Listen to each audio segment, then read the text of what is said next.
하나님 말씀 마태복음 5장 7절 우리 같이 읽습니다. 긍휼히 여기는 자는 복이 있나니 그들이 긍휼히 여김을 받을 것이니요. 아멘. 이 세상을 이렇게 주를 믿는 하나님의 자녀로 살게 하신 이 은혜가 얼마나 크고 놀라운지요. 이렇게 주 앞에 나와 이 모든 은혜를 인하여 주 앞에 감사하며 예배를 드립니다. 아버지 하나님, 약하고 부족한 저희들 아버지께서 불쌍히 여기사 늘 크신 은혜로 돌봐주시는 것을 우리는 믿습니다. 주께서 우리의 목자가 되어주셔서 우리의 삶에 부족함이 없도록 주께서 돌봐주신다는 것 아버지 우리가 믿사옵나니 이 은혜가 우리 삶 가운데 넘쳐나게 하소서. 병든 몸을 고쳐주시고 약한 것은 강하게 하시며 부족한 것은 채워주시고 없는 것은 있게 해주시고 우리 마음에 이 모든 간절한 소원들 주께서 다 이루어 주시사 우리로 하여금 정말 주님 앞에 크게 감사하며 영광 돌리며 찬양케 하옵소서. 이제 또 주의 말씀을 듣습니다. 아버지 하나님, 악한 영 역사하지 못하게 하시고 주의 말씀에 집중하게 하시고 주시는 말씀이 우리들에게 위로가 되고 힘이 되게 하옵소서. 말씀의 영께서 역사하사 아버지 이 말씀 들을 때에 악한 영의 역사는 다 떠나가게 하시고 성령의 충만한 은혜가 우리에게 임하게 하옵소서. 믿사옵고 예수님 이름으로 기도드리옵나이다. 아멘. 8번 말씀을 계속 우리가 묵상하고 있습니다. 첫 번째 복이 누가 복이 있다고요? 심령이 가난한 자가 복이 있다고 했습니다. 두 번째는요, 애통하는 자가 복이 있고요. 세 번째는 누가 복이 있어요? 온유한 자가 복이 있고요. 네 번째는요, 의에 지리고 목마른 자가 복이 있다. 지난주에 말씀드렸죠. 요약하면 하나님이 원하는 사람 되고자 하는 강렬한 그런 마음이 있고, 그리고 하나님이 명령하신 대로 그대로 지켜 살리라 이런 분명한 뜻을 가지고 사는 사람들이 복이 있다는 말씀을 드렸습니다. 오늘은 이제 다섯 번째 복, 무슨 복이죠? 긍휼히 여기는 자의 복에 대해서 우리가 생각하고 은혜 받도록 하겠습니다. 자, 긍휼히 여기는 자는 어떤 자인가? 또 이런 자들이 누릴 복은 과연 무엇인가? 긍휼히 여긴다. 이 말의 사전적인 뜻은 불쌍히 여긴다. 이렇게 돼 있지요. 그런데 헬라 원어로는 엘레에오예요. 이 말은 그저 불쌍히 여기는 거, 동정하는 거, 어려움에 처한 사람들 안타깝게 생각하는 측은지심 이것만이 아닙니다. 이 알레오는요, 이 측은히 여기는 감정과 함께 그 사람을 구체적으로 도와주는 행동까지 동반된 것을 뜻합니다. 불쌍하다. 무슨 의미가 있겠습니까? 불쌍하다. 찾아가서 위로해 주는 거예요.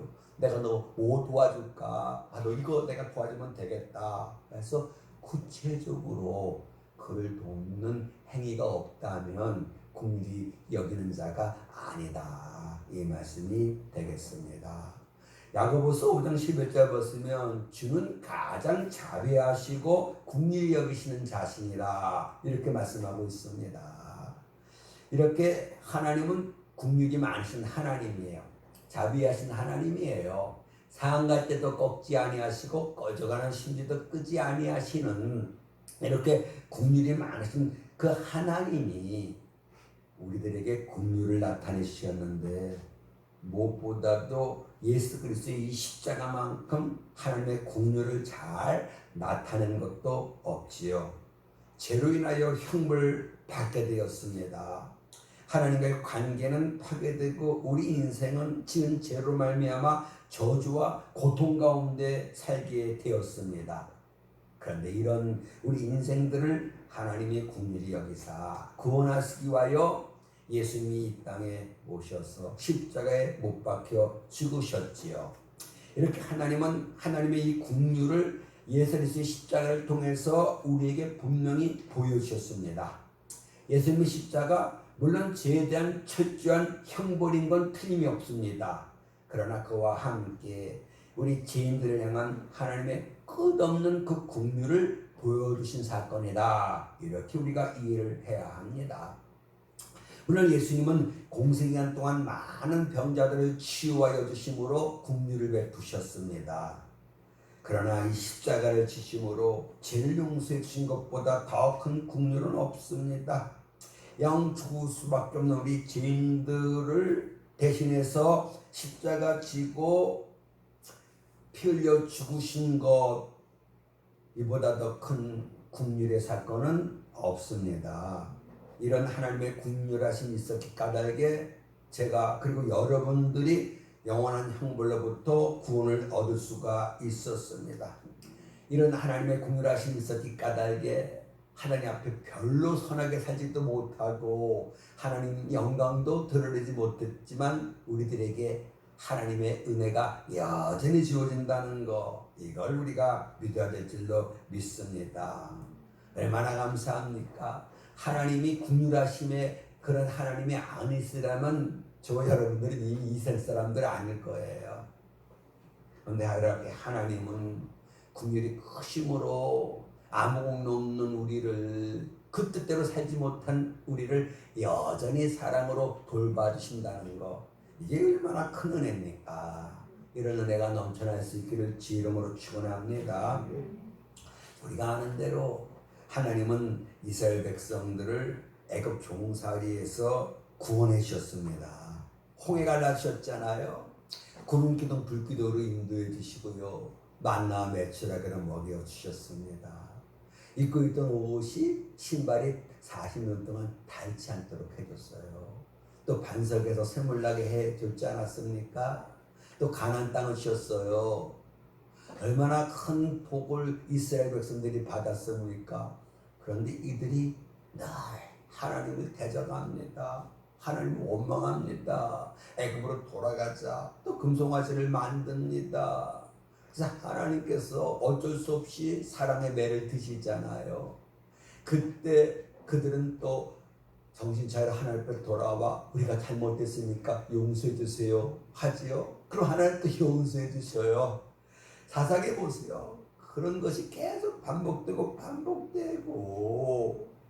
그래서 결국 왕을 세워달라고 했지 않았습니까? 왕, 그 좋은 제도가 아니다. 내가 너희 친히 왕 됐지 않았느냐? 아닙니다. 왕 세워주세요. 왕 세워줬어요. 왕이 이제 백성을 잘 다스릴 때는 그들이 하나님을 잘 섬겼어요. 그런데 나쁜 왕이 들어서면 우상 섬기고, 그래서 하나님의 선자를 보내사 너희들 그러면 내가 채찍질할 수밖에 없다. 그러니 우상을 섬기지 말라. 불의를 행하지 말라. 경고합니다만 듣지 않나요? 그러니까 하나님이 그 백성들을 곤곡해 하십니다. 이웃나라 들어 그들을 징계하시지 않습니까? 그렇기 때문에 또 그때서야 아이고 하나님 우리가 잘못됐습니다. 용서해 주세요 하잖아요. 그러면 하나님 또 긍휼이 많으실 까닭에 용서해 주십니다. 그러나 얼마 가지 않아요. 또 범죄합니다. 그럼 또 선자 통해서 경고하시잖아요. 듣질 않아요. 하나님 징계하십니다. 그때서 아이고 하나님 잘못했습니다. 용서해 주세요 하지 않습니까? 하나님은 긍휼이 크셔요. 또 용서해 줘요. 또 용서해 줘요. 또 용서해 줘요. 그래서 느헤미야는 BC 5세기 사람이에요.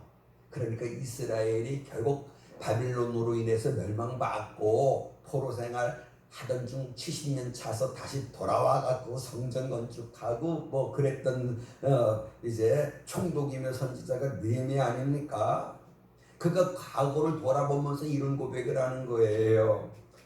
주께서 그들 가운데서 행하신 기사를 기억하지 아니하고 주님께서 우리들에게 베푸신 그 모든 놀라운 은총의 역사를 이스라엘 백성들이 기억하지 않았다는 거예요.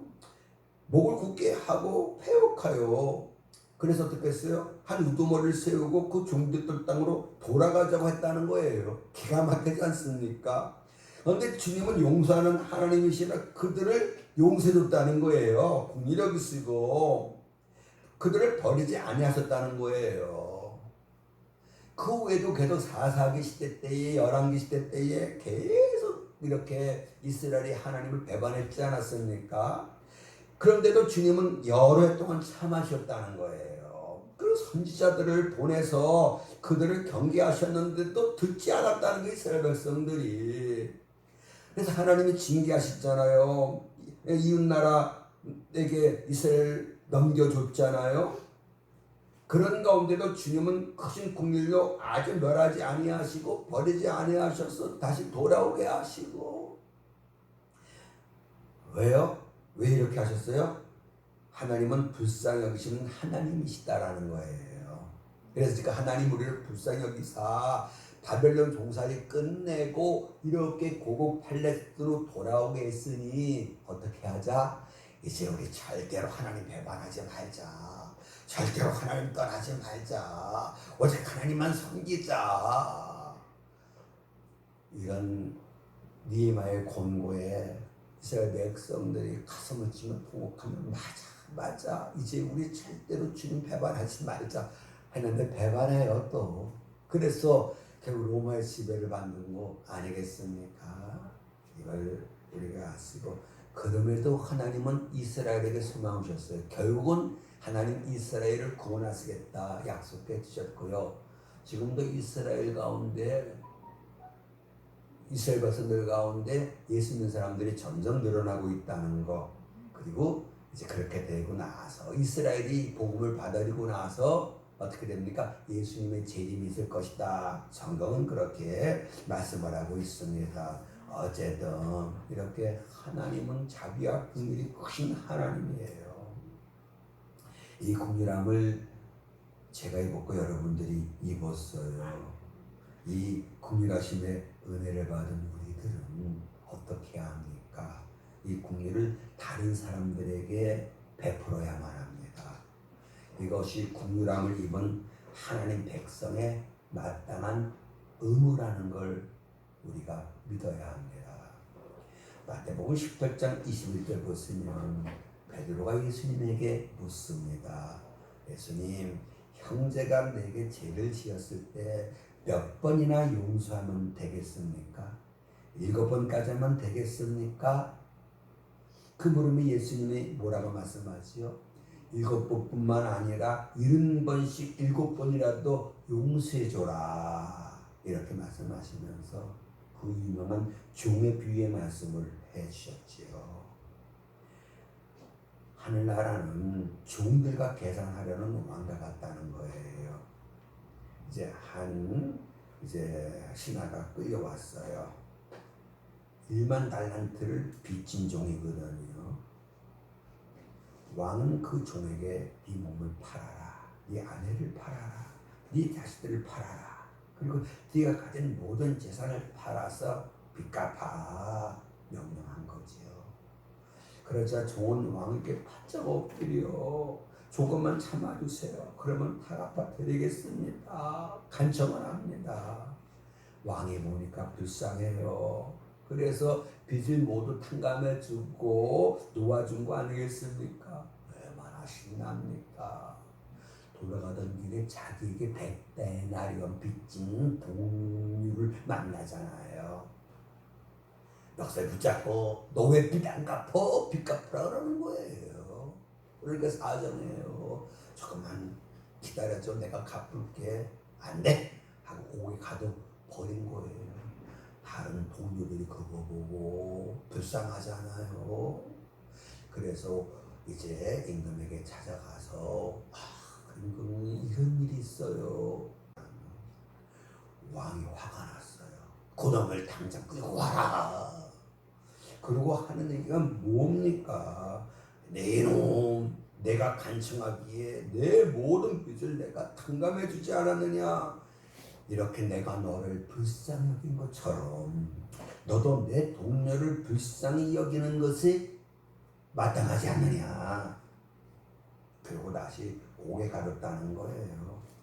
그러면서 주님이 하신 말씀은 각각 마음으로부터 형제를 용서하지 않으면 하늘에 계신 내 아버지께서도 너희에게 그와 같이 하실 것이다 이렇게 말씀을 합니다. 그러니까 결론은 불쌍히 여기고 용서해주고 불쌍히 여기고 도와줘라 이런 말씀이지요. 여기 1만 달란트는 1달란트가 6천 데나리온이에요.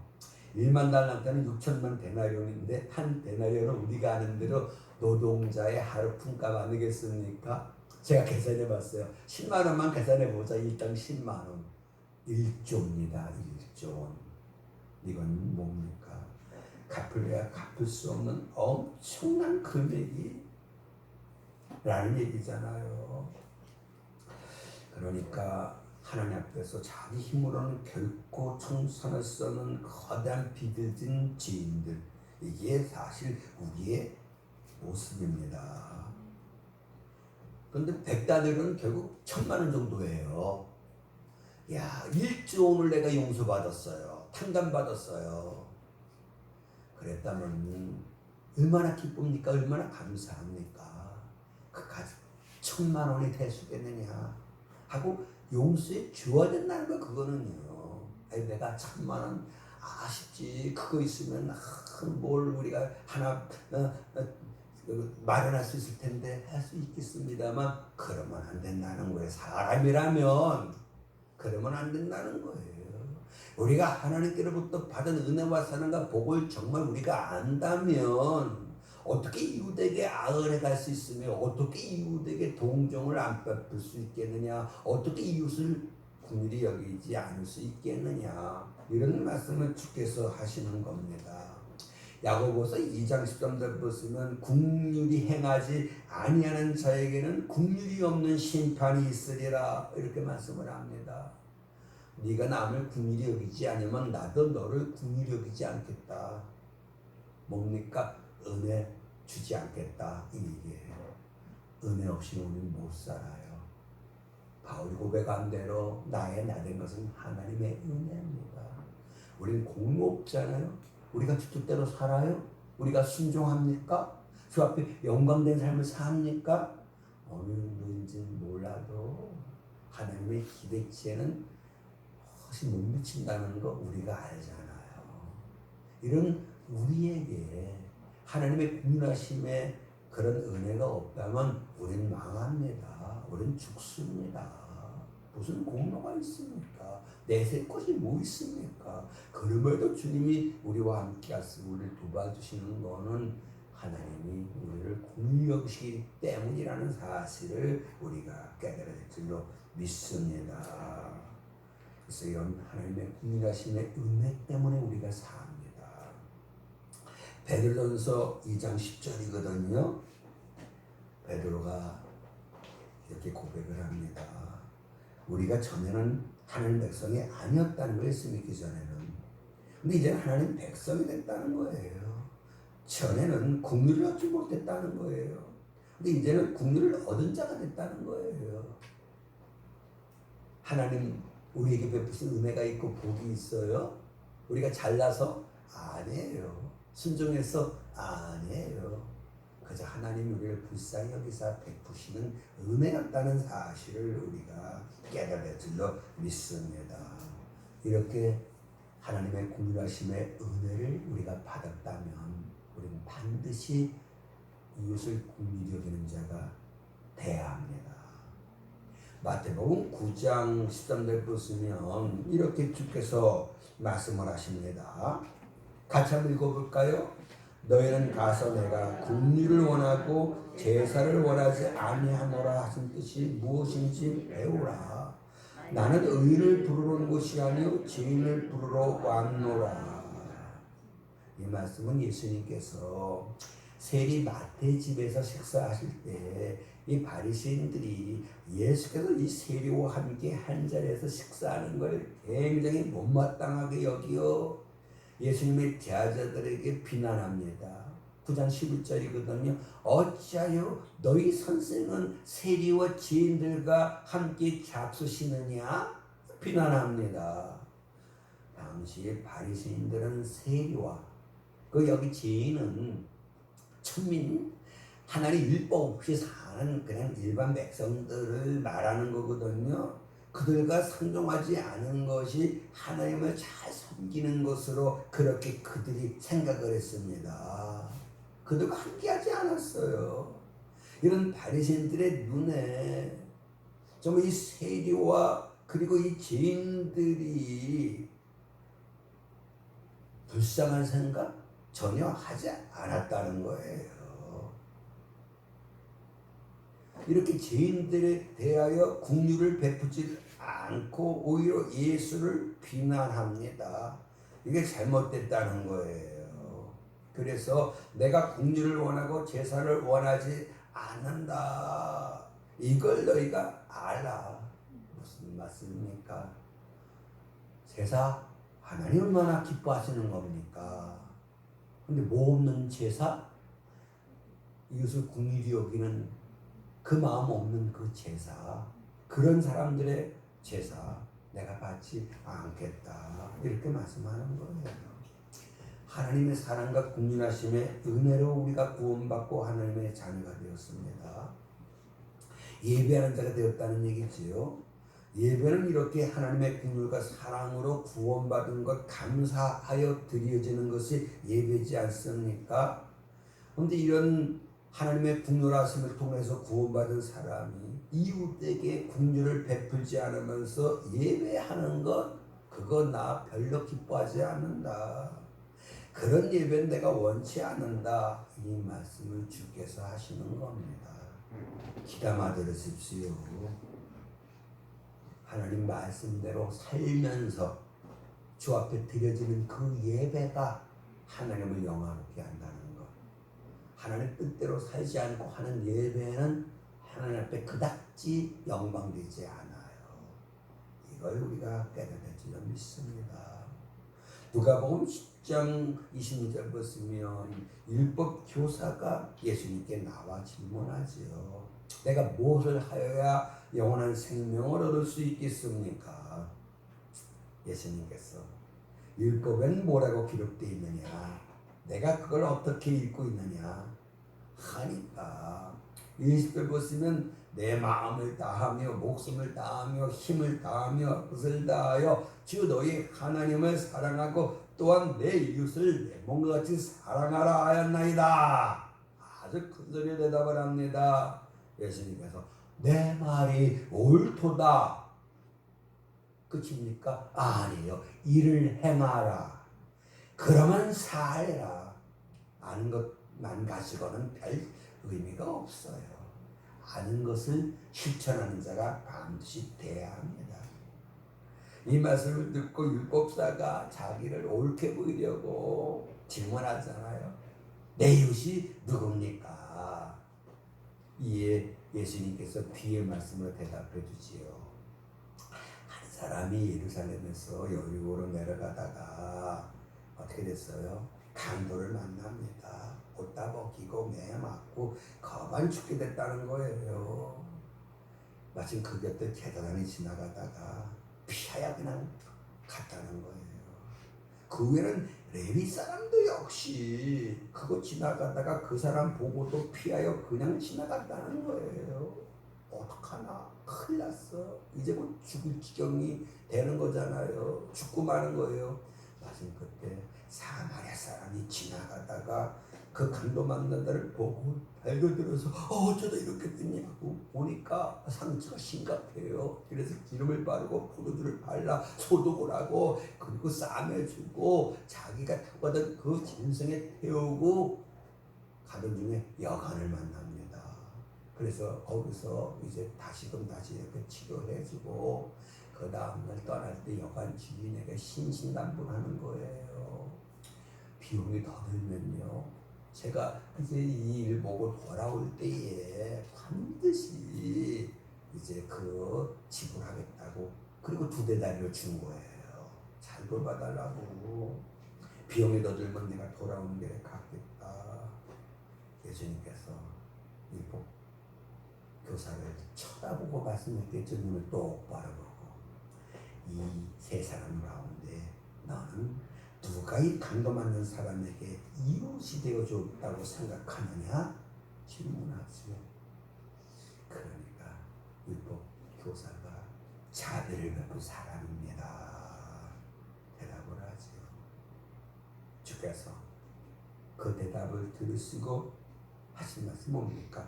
가서 너도 그와 같이 하라.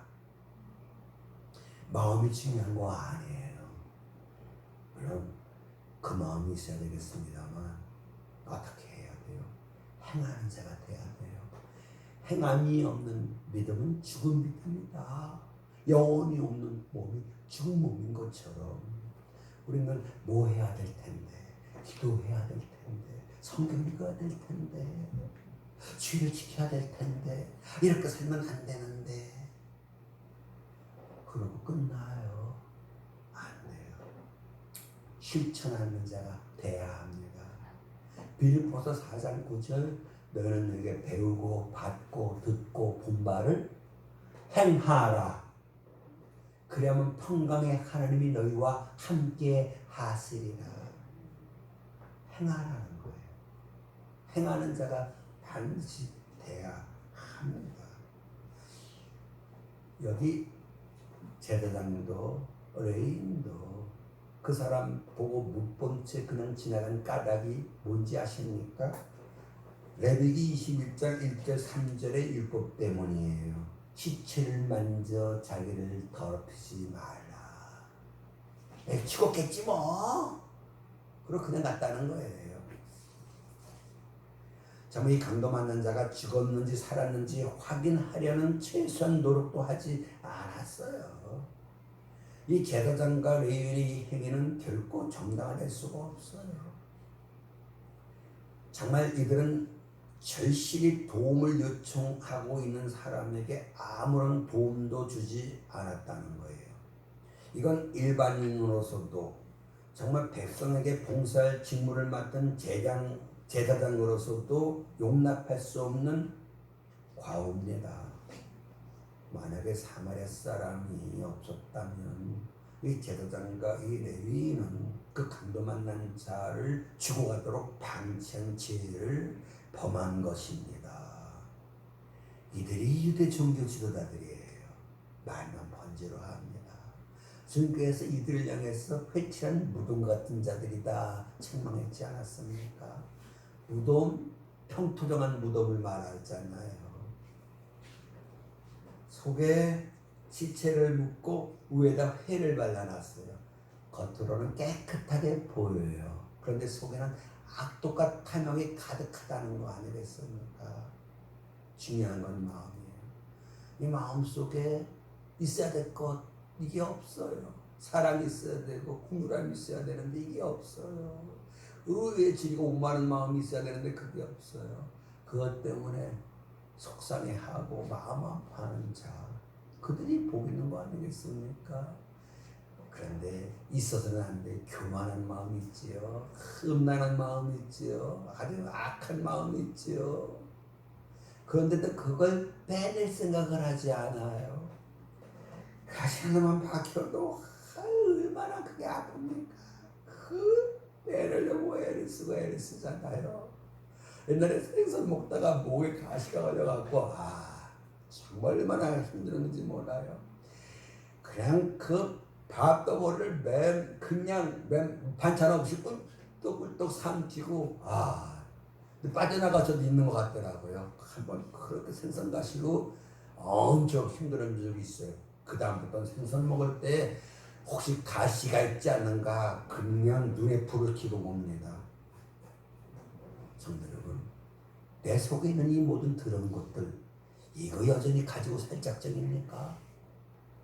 그것 때문에 하나님의 은혜가 내게 임하지 않아요. 그것 때문에 되는 일이 없어요. 어떡할 작정입니까? 뽑아내야죠. 주님 뽑아내 주세요. 요즘 목에 가시 걸리면 이비인후과 가면 이렇게 들여다보고 다 뽑아내주고 다 그러지 않습니까? 사랑하는 성도 여러분, 주님 나 고쳐주세요. 내 마음이 이렇게 악독합니다. 디모데후서 3장 1절 이하 말씀 보시면 말세가 되면 고통하는 때가 이르는데 그때 사람들 사랑이 식어져요. 그래서 나타나는 것이 뭡니까? 무자비해진다는 거예요. 자비한 마음이 없어진다는 거예요. 측은지심이 없어져요. 이제 우리 어떻게 해야 됩니까? 우리 마음에 국률이 넘쳐나야 합니다. 사랑하는 여러분, 국리 여기는 자가 받을 복은 국리 여김을 받게 된다는 거 아니겠습니까? 야, 말씀드렸잖아요. 우리는 공로 없어요. 주께서 우리를 불쌍히 여겨주셔야 돼요. 제가 청년 시절에 이제 신앙생활 할 때 처음 예수 만나고 나름대로 드는 생각이 뭔지 아십니까? 내가 거지다. 거진데 누군가 날 도와줘야 내가 살 수 있는 거 아니냐. 그 동량을 구한다. 저를 좀 불쌍히 여기고 도와주세요. 불쌍히 도와주세요. 그런데 그 신사가 쳐다보지도 않아. 거들도 보지도 않아. 나 포기하면 난 굶어 죽어. 어떻게 해야 돼요? 바지 까는 애도 붙잡고 늘어져야 돼. 제발 나를 좀 도와달라고. 나를 불쌍히 여겨달라고. 그럼 그 신사가 도와주지 않겠느냐. 그래서 하나님 앞에 정말 나 불쌍히 여겨달라고. 다른 건 내가 주뜻대로 살긴 했어요. 11조 하긴 했어요. 내가 뭐 초성을 하긴 했어요. 내가 뭘 하긴 했어요. 내가 염치가 있지 뭘 달라고 하나님 앞에 내가 구할 수 있겠습니까? 그런데 나한테 딱 드는 생각이 내가 거지인데 불쌍히 여겨달라고 하면 불쌍히 여겨주지 않겠느냐. 그래서 늘 주 앞에 나아가 하나님 나 불쌍히 여겨주세요. 하나님 나 불쌍히 여겨주세요. 하나님 나 정말 불쌍히 여겨주세요. 그게 얼마나 많이 했는지 몰라요. 그러니까 하나님 불쌍히 여겨주시대요. 하나님이 도와주시더라고요. 기도도 제대로 못했는데 그래도 그 기도한 거 하나님이 들으시고 응답도 해주시더라고요. 복도 내려주시고. 하나님 나 불쌍히 여겨주세요. 이것도 못합니까? 하나님은 자비와 국률이 크신 하나님이에요. 우리 하나님 산 갈 때도 꺾지 않으시고 꺼져가는 심지도 끄지 아니하시는 그런 국률이 많으신 하나님이에요. 성경은 히브리서 4장 16절 그러므로 국률하심을 얻고 때를 따라 돕는 은혜를 얻기 위하여. 국률하심을 얻어야 되지 않습니까? 하나님은 국률이 여기시고 내게 은혜를 베풀어야 되지 않겠습니까? 그래서 내가 해야 될 최소한의 행위가 뭡니까? 은혜 보좌 앞에 나오라는 거예요. 근데 안 나와. 왜요? 목이 곧아서 그래요. 아니면 자기의 힘을 의지해서인가? 아니면 믿음이 없어서인가? 주 앞에 나와야 돼요. 주 앞에 나오셔야만 합니다. 오라 수고 무거운 자들아 다 내게로 오라 하지 않습니까? 오는 것까지는 내가 해야 돼요. 보니까 유교 끝나고 구호물자가 많이 들어왔어요. 동사무소 나눠줬다고 하대요. 최소한 동사무소까지는 가야 그걸 받아올 수 있는 거 아니겠습니까? 교회는 보급소입니다. 교회 주 앞에 나와야 돼요. 이것까지는 내가 해야 최소한의 긍휼하신 은혜 우리가 받을 수 있다는 거 이거 깨닫고, 그리고 이 은혜를 우리가 계속 받기 위해서는 우리가 긍휼함을 베푸셔야 돼요. 내 주변에 있는 모든 사람들을 불쌍히 여기셔야 돼요. 예수 믿지 않아 지옥 갈 그 영혼들 얼마나 불쌍합니까? 뭐 다리 잘라지고 병 때문에 아이고 힘들어 죽겠다. 그런 사람들만 불쌍하게 생각됩니까? 아니에요. 예수 믿는 내 아내, 내 남편, 내 자녀들 그도 지옥 갑니다. 에이, 어떻게 되겠지? 그건 없어요. 하나님을 만일히 여기시면 안 돼요. 빨리 속히 구원해내셔야 돼요. 다 은혜 때가 있어요. 그 때에 아무것도 안 하면 그 다음 주님께서 내버려두시오. 내어버리도사 이렇게 말씀했지 않았습니까? 그래서 내 주변에 있는 모든 사람들 우리가 긍휼히 여기고 그들을 적극적으로 도와주는데 무엇보다 예수 믿도록 도와줘야 되고 신앙생활 잘 할 수 있도록 도와줘야 되고 정말 바른 삶을 살 수 있도록 우리가 도와줘야 합니다. 특별히 우리에게 맡겨주신 하나님의 자녀들 있지 않습니까? 그들 예수 만나도록 우리가 도와줘야 돼요. 그들이 하늘 앞에 바로 설 수 있도록 우리가 도와줘야만 합니다. 불쌍하지 않습니까? 세상, 이 험한 세상. 저들이 정말 믿음으로 살아야 될 텐데 하나님의 붙잡혀 쓰임받아야 될 텐데 저들에게 하나님의 큰 은혜와 사랑과 복이 주어져야 될 텐데 이런 안타까운 마음 들지 않습니까? 불쌍히 여기는 마음이 있으셔야만 합니다. 그리고 도와주세요. 기도로 도와줄 수 있고요. 권면을 통해서 도와줄 수 있고요. 또 그의 손을 이끌므로 우리가 도와줄 수가 있지 않겠습니까? 무엇을 말할까 염려하지 말라 하셨어요. 중요한 건 입을 여셔요. 그리고 권면하셔요. 사랑의 권면을 하셔요. 제가 저 예수 만나고 정말 천국 지옥이 믿어지니까 친구들께 만나잖아요. 그럼 저 친구 지옥 가는 거 아니야. 저 친구 지옥 가는 거 아니야. 얼마나 마음이 아픈지 몰라요. 그래서 친구야 나랑 같이 교회 가자. 하나님 살아계셔. 천국 있고 지옥이 있어요. 이렇게 얘기하면 내가 눈물을 흘린 적이 있어요. 그러니까 애가 도대체 몰라 하더라고요. 그러면 알았어 하더라고요. 사랑하는 여러분, 누가복음 6장 35절 36절이에요. 같이 있습니다. 오직 너희는 원수를 사랑하고 선대하며 아무것도 바라지 말고 꾸어주라. 그러면 너희 상이 클 것이요 또 저기 높으신 이의 아들이 되리니 그 은혜를 모르는 자와 악한 자에게도 그는 은혜를 모르는 자와 악한 자에게도 인자하시니라. 자, 같이 크게 너희 아버지의 자비로우신 것 같이 너희도 자비로운 자가 되라. 성도 여러분, 이것이 우리를 향한 하나님의 뜻이에요. 하나님은 우리가 이런 사람 되기를 원하셔요. 어떤 사람? 자비로운 사람, 국률이 큰 사람. 그러면 그런 사람 인간을 우리가 돌아봐야 되지 않습니까? 근데 아직 그런 사람 되지 않았어요. 그럼 우리가 무엇을 해야 합니까? 기도입니다. 하나님, 정말 내가 이제 자비로운 자 되게 해주세요. 하나님, 내 안에 국률함이 넘쳐나게 해주시옵소서. 우리가 알거니와 그를 향하여 우리 가진 바 담된 것이 뭡니까? 그의 뜻대로 구하는 그 기도를 하나님이 들으시는 거 아니겠습니까? 하나님, 우리가 자비한 자가 되기를 원하셔요. 하나님, 우리가 국률이 넘치는 자가 되기를 원하시잖아요.